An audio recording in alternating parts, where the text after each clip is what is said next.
દિયોદર ખાતે શ્રીમદ ગૌ ભાગવત સત્સંગ કથાની પૂર્ણાહુતિ। દિયોદર સજાનન ગૌશાળા ખાતે પરમ શ્રદ્ધે ગૌ ઋષિ સ્વામી શ્રી દત્ત શરણાનંદજી મહારાજ શ્રી ગૌધામ મહાતીર્થ પથમેળાની પાવન પ્રેરણાથી શ્રી ગજાનંદ ગૌશાળા અને નકળંક કૃષ્ણા ગૌ તીર્થ મોજરૂના લાભાર્થી શ્રીમદ ગૌ ભાગવત સત્સંગ કથા યોજાઈ હતી, જેમાં પોથી યાત્રા, કપિલ ભગવાનનો જન્મ, વામન પ્રાગટ્ય, નરસિંહ પ્રાગટ્ય, શ્રી કૃષ્ણ જન્મ ઉત્સવ, ગોવર્ધન પૂજા, રૂક્ષ્મણી વિવાહ, નારાયણ યજ્ઞ, સુદામા પ્રસંગ કરવામાં આવ્યા હતા, જેમાં તારીખ 9 જાન્યુઆરીથી તારીખ 15 જાન્યુઆરી સુધી અલગ અલગ પ્રસંગો ઉજવવામાં આવ્યા હતા, તેમજ 5મા દિવસે પરમ પૂજ્ય ગૌ ઋષિ શ્રી દત્ત શરણાનંદજી મહારાજ ઉપસ્થિત રહી આશીર્વાદ પાઠવ્યા હતા। સમગ્ર કથાના 7 દિવસ દરમિયાન મહાન સંતો, મહંતો, વડીલો તથા સૌ ગામજનો ઉપસ્થિત રહ્યા હતા, જેમાં ધનેશ્વરભાઈ જોશી સુરાણા દ્વારા ગૌ ભાગવત સત્સંગ કથાનું રસપાન કરવામાં આવ્યું હતું, જેમાં કથાના આચાર્ય રઘુભાઈ જોશી સુરાણાવાળા સહિત તેમજ આજુબાજુના ગામોમાંથી મોટી સંખ્યામાં ગૌ ભક્તો, માતાઓ, બહેનો ઉપસ્થિત રહીને ગૌ કથાનો લાભ લીધો હતો અને દાનની સરવાણી વહાવી હતી।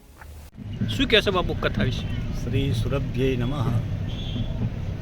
બનાસકાંઠાની પવિત્ર ભૂમિ અને એમાં દિયોદરના આંગણે શ્રી ગજાનંદ ગૌ સેવા, નકળંક કૃષ્ણ ધામ ગૌ સેવા મોજરૂ, આ બંનેના પ્રતિનિધિત્વમાં સુંદર મજાનું 9/1/2024થી આ 15 આજે વિરામ થયો 15/1/2024 દિવ્ય શ્રીમદ ભાગવત મહાપુરાણને માધ્યમ રાખી માં ભગવતી ગૌ મહિમાનો સત્સંગ અહીં 7 દિવસ થયો। બધી પ્રજાએ ખૂબ ઉલ્લાસભેર આમાં કથાનો લાભ લીધો અને ગૌ સેવા માટે ધર્મપ્રેમી જનતાએ ખૂબ સેવા કરી।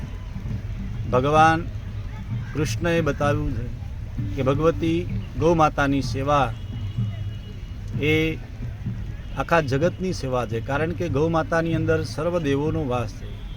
તો ગૌ માતાનો મહિમા પૂજ્ય ગૌ ઋષિ દત્ત શરણાનંદજી મહારાજે ભારત વર્ષની અંદર ગૌ માતાની સેવા કેટલી વધે, વધારે સેવા થાય, એનો વ્યાપ વધે, એની ભક્તિ વધે, એના માટે જે આ સુંદર કાર્ય આ પૃથ્વી ઉપર એમણે ચાલુ કર્યું છે, એમાં આપણી આ ભારત ભૂમિની અંદર પવિત્ર બનાસકાંઠાની ભૂમિ અંદર ખૂબ ગૌ સેવા થાય છે અને ખૂબ ભક્તોએ ગૌ સેવા કરી।